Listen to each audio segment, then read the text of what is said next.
Hello दोस्तों, नमस्कार। स्वागत है एक बार फिर से आप सभी के अपने प्रिय चैनल पर। दोस्तों आपको बता दें जो अभी की सबसे बड़ी खबर आ रही है, जहां पर ड्रोन हमले को लेकर बड़ा खुलासा हुआ है। दोस्तों ड्रोन का टारगेट थे ATC और Mi-17 हेलीकॉप्टर। जी हाँ दोस्तों, अभी का सबसे बड़ा खुलासा, जहां NIA ने 2 संदिग्ध को किया है गिरफ्तार। बताएंगे पूरी खबर दोस्तों, उससे आगे आपको बताएंगे जहां पर जम्मू अटैक के बीच एयरबेस के करीब से लॉन्च किए गए थे ये ड्रोन। जी हाँ दोस्तों, साथ ही जम्मू कश्मीर के DGP दिलबाग सिंह ने ड्रोन का IED बम के तौर पर इस्तेमाल के बारे में बड़ी जानकारी दी है। दोस्तों बताएंगे कितने किलो का एक बम और कितने बम बरामद हुए हैं, साथ ही भीड़ में धमाके की साजिश के पीछे सबसे बड़ा कारण क्या था। दोस्तों सभी तरह की जानकारी देंगे आपको। साथ ही पूरे भारत में इस अटैक को लेकर जो एक आवाज निकल कर आ रही है दोस्तों, जहां उन्होंने साफ कहा है पूरे भारत ने कि दुश्मन ने ललकारा है तो उसको इस प्रकार से जवाब देना होगा भारत को। बताएंगे दोस्तों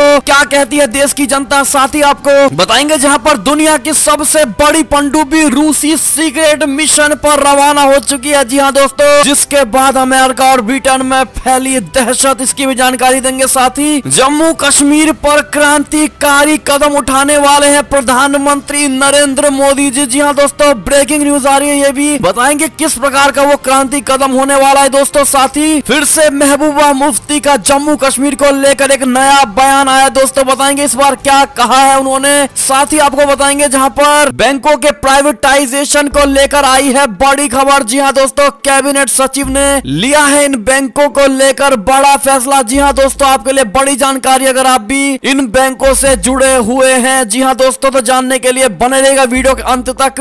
और अभी खबरों में आगे बढ़ने से पहले अगर आप भी मानते हैं कि मोदी जी तो हर चीज संभव है, भारतीय सेना तो हमारा देश गर्व से जी रहा है और इस कोरोना काल में डॉक्टर ही भारत के लिए सबसे बड़े रक्षक है दोस्तों। और उत्तर प्रदेश विधानसभा चुनाव में योगी जी ही बनने वाले अगले मुख्यमंत्री। तो फटाफट से इस वीडियो को भी कर दीजिए लाइक, चैनल को कर दीजिए सब्सक्राइब, बेल आइकन दबाइए, साथ ही कमेंट बॉक्स में लिख दीजिएगा जय हिंद। जी हाँ दोस्तों, तो चलते हैं पहली और सबसे बड़ी खबर की तरफ, जहां पर जम्मू एयरफोर्स स्टेशन हमले में बड़ा खुलासा हुआ है दोस्तों, जहां ड्रोन का टारगेट थे NTC और Mi-17 हेलीकॉप्टर। NIA ने 2 संदिग्ध को भी गिरफ्तार किया। इसको लेकर बता दें जम्मू वायुसेना हवाई अड्डे पर हुए विस्फोट के करीब 5 घंटे के भीतर मामले की जांच कर रही राष्ट्रीय जांच एजेंसी ने यहां शहर के बाहरी इलाके बेलीचेराना से 2 संदिग्धों को गिरफ्तार कर लिया है दोस्तों। देश में अपनी तरह के पहले हमले में जम्मू ने भारतीय वायुसेना यानी IAF बेस पर विस्फोटकों और एयर ड्रॉप करने के लिए ड्रोन का इस्तेमाल किया गया है दोस्तों, जिसके कारण रविवार को तड़के 2 कम तीव्रता वाले विस्फोट हुए हैं, जिनमें 2 सैनिक घायल हुए। जी हां दोस्तों, एक अधिकारी ने बताया है कि जम्मू वायुसेना स्टेशन के उच्च सुरक्षा क्षेत्र में करीब 2:15 बजे कम तीव्रता वाले 2 विस्फोट हुए हैं दोस्तों। विश्वसनीय सूत्रों ने कहा है कि NIA की टीम ने वायुसेना स्टेशन विस्फोटक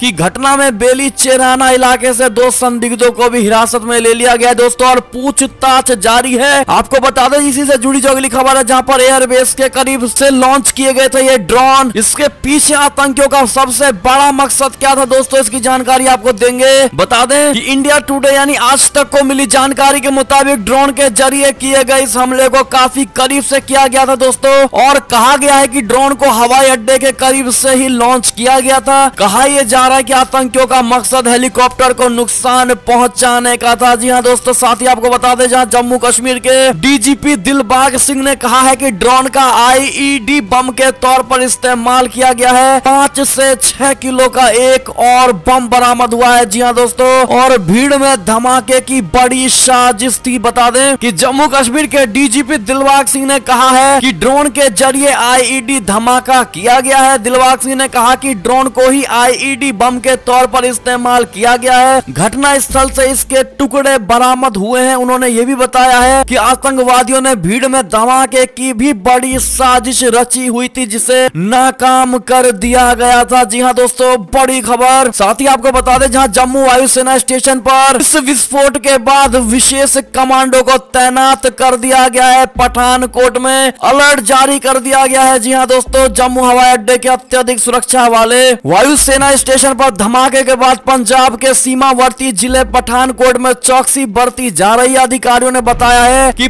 पठानकोट में महत्वपूर्ण प्रतिष्ठानों के आसपास कड़ी निगरानी की जा रही है। यहाँ गश्त बढ़ा दी गई है और अतिरिक्त बल तैनात किए गए हैं। आपको बता दें कि 5 साल पहले पठानकोट वायुसेना बेस पर आतंकी हमला हुआ था। जी हाँ दोस्तों, चलते अगली खबर की तरफ, जहाँ पर जम्मू अटैक पर बोले विशेषज्ञ, कहा दुश्मन ने ललकारा है सर्जिकल स्ट्राइक और बालाकोट जैसा जवाब देना होगा पाकिस्तान को। जी हाँ दोस्तों, आपको बता दें कि रक्षा विशेषज्ञ इस घटना को लेकर काफी आक्रामक है दोस्तों, और सिर्फ यही नहीं, पूरी भारत की जनता आक्रामक हो गई है दोस्तों। उनका मानना है कि इसे पाकिस्तान ने ड्रोन के जरिए अंजाम दिया है। साथ ही साथ उनका यह भी कहना है कि यह दुश्मन की तरफ से ललकारने जैसा है, जिसका सर्जिकल स्ट्राइक और बालाकोट एयर स्ट्राइक जैसा जवाब देना होगा। जी हाँ दोस्तों, ऐसे में आप लोग दोस्तों क्या जवाब देना चाहेंगे और क्या लगता है आपको दोस्तों, इस बड़े विस्फोट के पीछे किस देश का हाथ हो सकता है दोस्तों? अगर आप भी मानते हैं कि वन एंड ओनली पाकिस्तान, तो आप भी कमेंट सेक्शन में इसका जवाब सर्जिकल स्ट्राइक या बालाकोट जैसा हवाई हमला होना चाहिए। क्या लगता है आपको कमेंट में अवश्य दीजिएगा राय दोस्तों। और वीडियो को लाइक नहीं किया तो वीडियो लाइक करके इस खबर को शेयर जरूर करिएगा दोस्तों। व्हाट्सएप या फेसबुक पर चलते हैं अगली बड़ी खबर की तरफ, जहां भारतीय सैन्य ठिकाने पर पहला ड्रोन अटैक के बाद हाई अलर्ट पर सभी एयरफोर्स स्टेशन। डीजीपी ने भी हर तरह की बात कह दी है दोस्तों, और सबको अलर्ट मोड पर रहने के लिए तैयार कर दिया गया है। बढ़ती अगली खबर की तरफ, जहां पर लेह लद्दाख पहुंचे रक्षा मंत्री राजनाथ सिंह, जवानों से कहा जैसे आपने रखा है देश का ध्यान, हम भी रखेंगे आपका ख्याल। जी हाँ दोस्तों, भारत चीन सीमा पर जारी गतिरोध के बीच केंद्रीय रक्षा मंत्री राजनाथ सिंह कल यानी रविवार को 3 दिवसीय दौरे पर लद्दाख पहुंचे हैं, जहां रक्षा मंत्री सीमा पर सेना की तैयारियों का जायजा ले रहे हैं दोस्तों। तो वहीं राजनाथ सिंह के लद्दाख पहुंचने से पहले ही जम्मू में वायुसेना के स्टेशन पर 2 धमाके हुए दोस्तों। रक्षा मंत्री राजनाथ सिंह ने जम्मू धमाके पर सेना प्रमुखों से बातचीत करके इस स्थिति की जानकारी ली है। जी हाँ दोस्तों, आपको बता दें, उन्होंने कहा है कि हमारा उद्देश्य है कि आप सभी का उसी तरह ध्यान रखा जाए जिस तरह आप सभी ने देश की सुरक्षा का ध्यान रखा है। इसके बावजूद अगर आप लोगों को कहीं कोई दिक्कत है तो उसके लिए हेल्पलाइन की भी व्यवस्था की गई है, आप उस पर कॉल कर अपनी परेशानी साझा कर सकते हैं। जी हाँ दोस्तों, आपको बता दें कि रक्षा मंत्री राजनाथ सिंह लद्दाख के 3 दिवसीय दौरे पर हैं। बढ़ती अगली खबर की ओर, जहां पर तिब्बत में अगले दलाई लामा का उत्तराधिकारी तय करने पर चीन अड़ गया है दोस्तों। बड़ा सवाल, क्या मिलेगी स्वीकृति? आपको बता दें, चीन तिब्बत के अगले दलाई लामा के उत्तराधिकार का फैसला करने पर आमादा क्यों है? क्योंकि तिब्बत के वर्तमान आध्यात्मिक नेता तेनजिन ग्यात्सो 6 जुलाई को 86 वर्ष के हो रहे हैं दोस्तों, और उनकी बढ़ती उम्र के साथ उनका उत्तराधिकारी कौन होगा, ये सवाल और अधिक गहरा होता जा रहा है। एशिया टाइम्स में ब्रूक शेडनेक ने अपने रिपोर्ट में लिखा है कि तिब्बत के बौद्धों ने कहा है कि वे तेनजिन ग्यात्सो का अगला पुनः जन्म पाएंगे, लेकिन चीन उनका उत्तराधिकारी तय करने पर आमादा है। दलाई लामा बौद्ध शिक्षाओं को अंतरराष्ट्रीय समुदाय तक पहुंचाने वाले एक महत्वपूर्ण व्यक्ति हैं। दलाई लामा के उत्तराधिकारी को पारंपरिक रूप से वरिष्ठ मठवासी शिष्यों द्वारा आध्यात्मिक संकेतों और दर्शन के आधार पर पहचाना जाता है। ऐसे में दोस्तों, चाइना ये अड़ंगा लगा रहा है कि तिब्बत का उत्तराधिकारी सिर्फ और सिर्फ चाइना से ही होगा। लेकिन दोस्तों, आपका क्या मानना? अगर आप भी चाहते हैं कि दलाई लामा जिसको कहें वही उत्तराधिकारी होना चाहिए, यानी तिब्बती उत्तराधिकारी ही होना चाहिए, तो आप भी कमेंट सेक्शन में अपनी राय अवश्य दीजिएगा दोस्तों इस खबर को लेकर। बढ़ते अगली खबर की ओर, जहां पर लंदन से खबर, ब्रिटिश रक्षा मंत्रालय के गोपनीय दस्तावेज कैंट में बस स्टॉप पर पड़े मिले हैं दोस्तों सेना की। इसमें अहम जानकारियां थी। जी हाँ दोस्तों, ब्रिटेन के रक्षा मंत्रालय के गोपनीय दस्तावेज दक्षिण पूर्वी इंग्लैंड के कैंट में एक बस स्टॉप पर पड़े मिले हैं दोस्तों। इन दस्तावेजों में एक युद्धपोत और ब्रिटेन की सेना से जुड़ी खुफिया सूचनाएं थी। इसमें ब्रिटेन की रॉयल नौसेना के युद्धपोत HMS डिफेंडर के काला सागर के गुजरने और उस दौरान रूसी सेना द्वारा की गई चेतावनी स्वरूप फायरिंग से संबंधित जानकारियां थी। जी हाँ दोस्तों, ब्रिटेन के मीडिया की एक खबर के में रविवार को इस बारे में बताया गया है दोस्तों। BBC के मुताबिक रक्षा मंत्रालय ने बताया है कि पिछले सप्ताह एक कर्मचारी ने इन दस्तावेजों को कहीं खो दिया था। बाद में मंगलवार सुबह कैंट के एक बस स्टॉप के पीछे कीचड़ वाले स्थान पर ये दस्तावेज मिले हैं। चलते अगली खबर की तरफ, जहां पर चुनावी कैंपेन जैसे अंदाज में दिखे डोनाल्ड ट्रंप जिन्होंने की है बड़ी रैली, फिर दोहराया प्रेसिडेंट पद के चुनाव में गड़बड़ी का बड़ा आरोप। बता दे व्हाइट हाउस छोड़ने के बाद पहली बार अमेरिका के पूर्व राष्ट्रपति मिस्टर डोनाल्ड ट्रंप ने शनिवार को एक बड़ी रैली की है। दोस्तों ये रैली चुनावी कैंपेन जैसी थी। रैली को संबोधित करते हुए ट्रंप ने फिर से राष्ट्रपति पद के चुनाव में गड़बड़ी होने के आरोप लगाए हैं। दोस्तों साथ ही डेमोक्रेटिक पार्टी के शासन में देश का भविष्य चिंताजनक स्थिति में पहुंचने की आशंका जताई गई है। ट्रंप की इस रैली का मकसद उस रिपब्लिकन से बदला लेना था जिसने उनके खिलाफ दूसरे महाभियोग की सुनवाई के पक्ष में मतदान किया था। जी हाँ दोस्तों, क्या लगता है आपको ऐसे में मिस्टर डोनाल्ड ट्रंप की बौखलाहट सही है दोस्तों या गलत? क्या लगता है आपको कमेंट करके जरूर बताइएगा। चलते अगली खबर की ओर, जहां पर दुनिया की सबसे बड़ी पनडुब्बी रूसी सीक्रेट मिशन पर रवाना।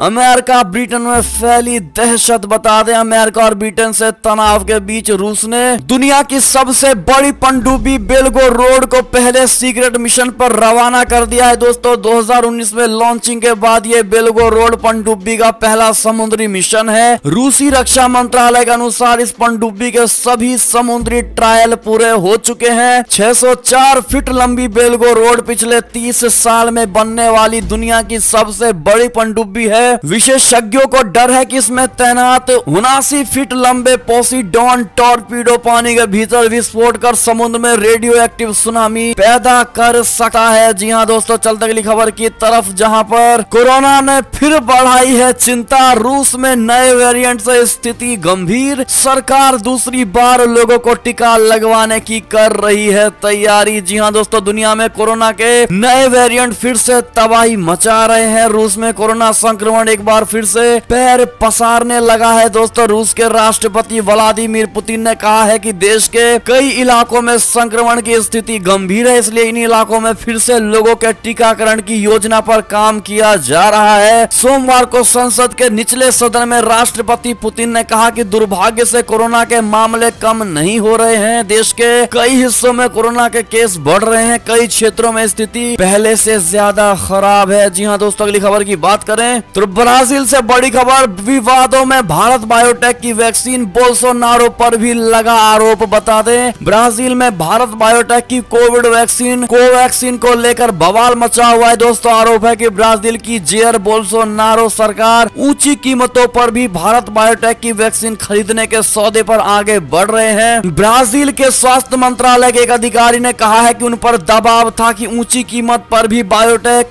के साथ सौदा किया जाए। इस पूरे विवाद में ब्राजील के राष्ट्रपति पर सवाल उठ रहे हैं। जी हाँ दोस्तों, चलते अगली खबर की तरफ, जहां पर विदेश मंत्री एस जयशंकर ने कहा है कि ग्रीस से हमारे अहम रिश्ते, हम संबंधों को और मजबूत करेंगे। जी हाँ दोस्तों, ग्रीस के साथ रिश्तों को अहम बताते हुए विदेश मंत्री एस जयशंकर ने शनिवार को कहा कि भारत यूरोपीय संघ के अपने इस खास मित्र के साथ रिश्तों को और मजबूत करने के लिए प्रतिबद्ध है। बतौर विदेश मंत्री पहली बार ग्रीस पहुंचे जयशंकर ने प्रधानमंत्री किरियाकोस मित्सोताकिस से मुलाकात करके ग्रीस की आजादी की 200वीं वर्षगांठ की बधाई दी है। इस दौरान दोनों नेताओं ने आपसी सहयोग बढ़ाने व द्विपक्षीय संबंधों को और मजबूत करने पर जोर दिया है। जी हाँ दोस्तों, अगली खबर की बात करें तो जम्मू कश्मीर में क्रांतिकारी कदम उठाएंगे पीएम मोदी जी। जी हाँ दोस्तों, भाजपा नेता ने बताया कैसे होगी स्वर्णिम दिनों की वापसी। जी हाँ दोस्तों, भाजपा के वरिष्ठ नेता और पूर्व उप मुख्यमंत्री कविंद्र गुप्ता ने रविवार को कहा है कि प्रधानमंत्री नरेंद्र मोदी जी जम्मू कश्मीर में संभवतः कुछ क्रांतिकारी कदम उठाने वाले हैं, जिनमें विधानसभा चुनाव कराना शामिल है। प्रधानमंत्री मोदी जी की अध्यक्षता में 24 जून को बुलाई गई सर्वदलीय बैठक में गुप्ता जम्मू कश्मीर से भाजपा के 3 सदस्यीय प्रतिनिधि मंडल में शामिल थे। जी हाँ दोस्तों, उन्होंने कहा है कि केंद्र सरकार जल्द जम्मू कश्मीर के पहले के गौरव को बहाल करेगी और लोगों को अवसर मिलेगा जो पहले कभी नहीं हुआ।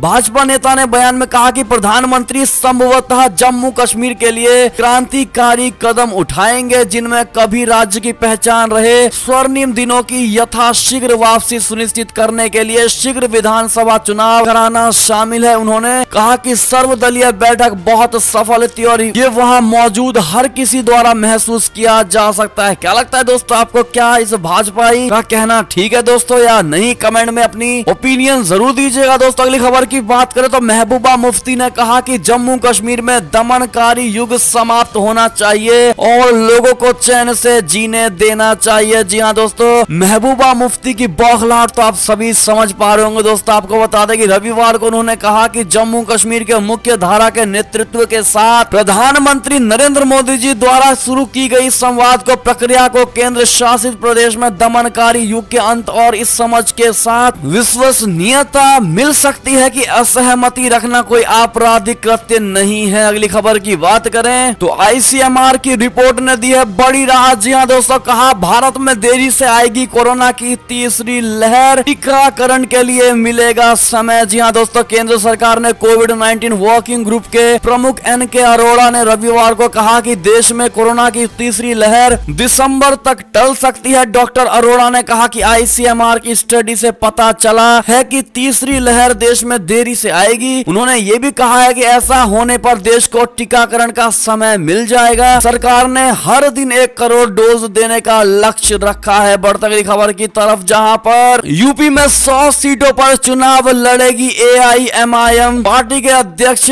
असदुद्दीन ओवैसी। जी हाँ दोस्तों, ओवैसी के क्या इस ऐलान से सपा, बसपा और कांग्रेस की बढ़ेगी मुश्किल। जी हाँ दोस्तों, बिहार विधानसभा चुनाव में अच्छे प्रदर्शन के बाद ऑल इंडिया मजलिस इत्तेहादुल मुस्लिमीन ने अगले साल यूपी में चुनाव लड़ने का ऐलान किया है दोस्तों। पार्टी 2022 विधानसभा चुनाव में 100 सीटों पर उम्मीदवार उतारेगी। AIMIM के इस ऐलान से समाजवादी पार्टी यानी सपा, बहुजन समाज पार्टी यानी बसपा और कांग्रेस जैसे दलों की चिंता बढ़ सकती है दोस्तों, जो मुस्लिम वोटों पर दावा करती हैं। जी हाँ दोस्तों, AIMIM चीफ असदुद्दीन ओवैसी ने रविवार को कहा है कि उनकी पार्टी उत्तर प्रदेश में ओम प्रकाश राजभर की अगुवाई वाली सुहेल देव भारतीय समाज पार्टी और कुछ अन्य छोटे दलों के फ्रंट भागीदारी संकल्प मोर्चा के साथ मिलकर चुनाव लड़ेगी। उन्होंने ये भी कहा है कि पार्टी 100 सीटों पर उम्मीदवार उतारेगी। क्या लगता है दोस्तों आपको, क्या सपा, बसपा और कांग्रेस की सीट खा जाएगी ये AIMIM की पार्टी? क्या कहते हैं आप लोग कमेंट में अवश्य राय दीजिएगा दोस्तों। अगर आप भी मानते हैं कि भाजपा का पत्ता साफ होने की ये लोग जो सोच रहे हैं दोस्तों वो कभी पॉसिबल ही नहीं है। अगर AIMIM आते हैं तो भाजपा को और भी ज्यादा सीट मिल सकती है दोस्तों। क्या लगता है आपको, राय अवश्य दीजिएगा। बढ़ते अगली खबर की तरफ, जहां पर कोरोना वैक्सीन से डर रहे थे ग्रामीण, पीएम मोदी जी के समझाने के बाद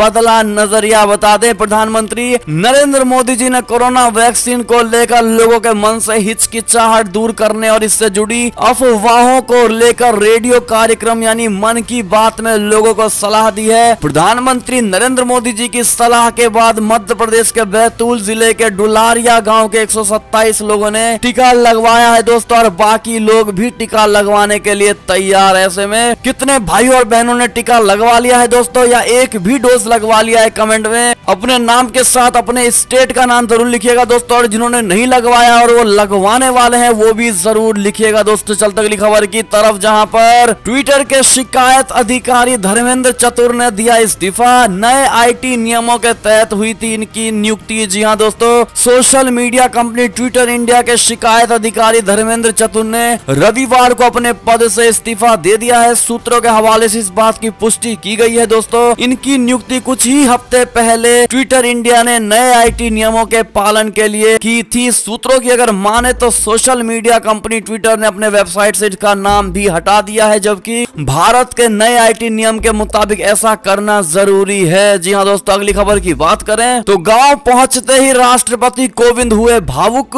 माथे पर लगाई मिट्टी और कहा कभी नहीं सोचा था कि प्रेसिडेंट बनूंगा और राष्ट्रपति भवन तक पहुंचूंगा। जी हाँ दोस्तों, देश के राष्ट्रपति रामनाथ कोविंद 3 दिवसीय दौरे पर उत्तर प्रदेश पहुंचे हैं दोस्तों। तय कार्यक्रम के अनुसार महामहिम रविवार सुबह सबसे पहले अपने गांव परौख पहुंचे। यहां उन्होंने पथरी देवी मंदिर में दर्शन किए और फिर गांव वालों का अभिनंदन करते हुए सभी को धन्यवाद दिया है दोस्तों। इसके बाद राष्ट्रपति ने अपनी मातृभूमि को झुककर नमन किया और उसकी मिट्टी को माथे पर लगाया। राष्ट्रपति के साथ यूपी के मुख्यमंत्री योगी आदित्यनाथ के अलावा राज्यपाल आनंदीबेन पटेल भी मौजूद रही हैं। जी हाँ दोस्तों, ऐसे में राष्ट्रपति के इस भावुक हुए वक्तव्य पर आपकी क्या राय होने वाली दोस्तों? कमेंट में राय अवश्य दीजिएगा। वेलकम टू उत्तर प्रदेश जरूर बोल दीजिएगा दोस्तों राष्ट्रपति जी को। साथ ही अंतिम खबर की बात करें तो बैंक को प्राइवेट प्राइवेटाइजेशन को लेकर आई बड़ी खबर, कैबिनेट सचिव ने लिया है ये बड़ा फैसला। बता दें बैंक प्राइवेटाइजेशन को लेकर बड़ी खबर सामने आई है दोस्तों। केंद्र सरकार ने विनिवेश के लिए 2 बैंकों को शॉर्टलिस्ट कर दिया है। ये bank central bank of India यानी CBI और इंडियन ओवरसीज बैंक यानी IOB है। सरकार सार्वजनिक क्षेत्र के 2 बैंकों के निजीकरण की दिशा में तेजी से आगे बढ़ रही है दोस्तों। आपको बता दें सरकार पहले चरण में दोनों बैंकों में सरकार 51% हिस्सेदारी बेच सकती है। जी हाँ दोस्तों,